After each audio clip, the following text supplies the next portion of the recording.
मैं पद्मावती जैन आप लोगों का स्टडी पॉइंट में स्वागत करती हूँ। आज दोस्तों आपके लिए एक नया टॉपिक लेकर आई हूँ, न मांगे गए लाभांश का अर्थ, जो कई बार एग्जाम के अंदर पूछा जाता है। तो आज हम इस बारे में बात करेंगे। तो आ जाइए जल्दी से आज की क्लास शुरू करते हैं। Let's begin. तो जैसा कि अभी मैंने आपको बताया कि आज हम बात करने वाले हैं न मांगे गए लाभांश का अर्थ के बारे में। आपको पता होगा अच्छी तरह से लाभांश यानी कि डिविडेंड क्या होता है। जो शेयर होल्डर्स होते हैं वो शेयर खरीदते हैं, उसके बदले में उनको डिविडेंड दिया जाता है।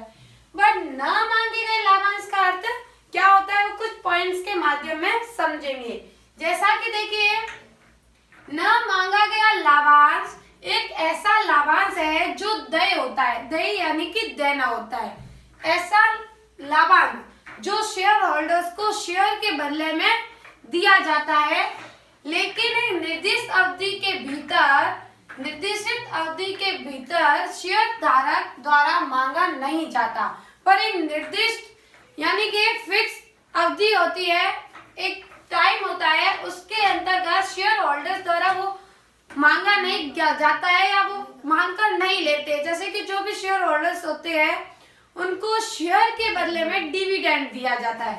तो अगर वो एक निर्दिष्ट अवधि के भीतर नहीं मांगते हैं तो ना मांगा गया लाभांश कहलाता है।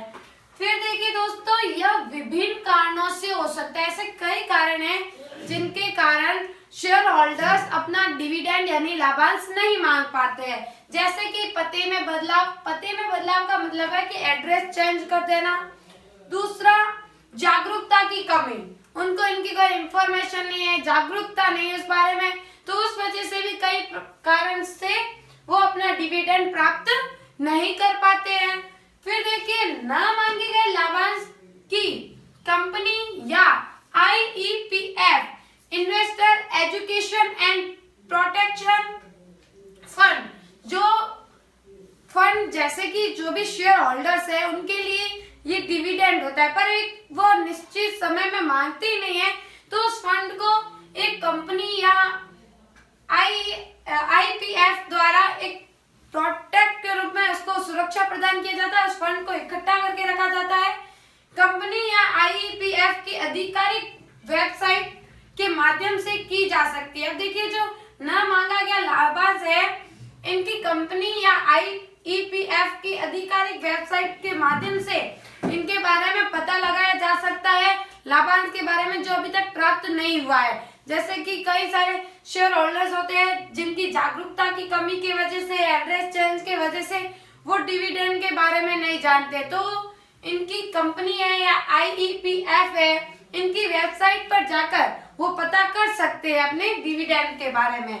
फिर देखिए दोस्तों, लास्ट पॉइंट है, यदि लाभांश 7 वर्षों तक मांगा नहीं गया है, 7 वर्ष तक अगर लाभांश मांगा नहीं गया हो तो उन्हें IEPF इधर ही बताया है, investor education and protection fund में स्थानांतरित कर दिया जाता है, जहां उन्हें कुछ शर्तों के तहत पुनः प्राप्त किया जा सकता है। शेयर होल्डर्स अगर 7 वर्ष तक अपना डिविडेंड नहीं मांगते हैं तो उन्हें IEPF के अंदर ट्रांसफर कर दिया जाता है, स्थानांतरित कर दिया जाता है। फिर उन्हें उस तरह से वापस डिविडेंड पुनः प्राप्त करने के लिए शेयर होल्डर्स को कुछ शर्तों को पुनः प्राप्त करने के लिए कुछ शर्तों को पूरा करना पड़ता है। तो दोस्तों, बहुत ही अच्छे से आपको समझ में आ गया होगा कि न मांगे गए लाभांश का क्या होता है। फिर से आपको रिपीट करवा देते हैं। लाभांश जो शेयर होल्डर्स को शेयर खरीदने के बदले में प्राप्त करवाया जाता है, जिसे हम डिविडेंड कहते हैं।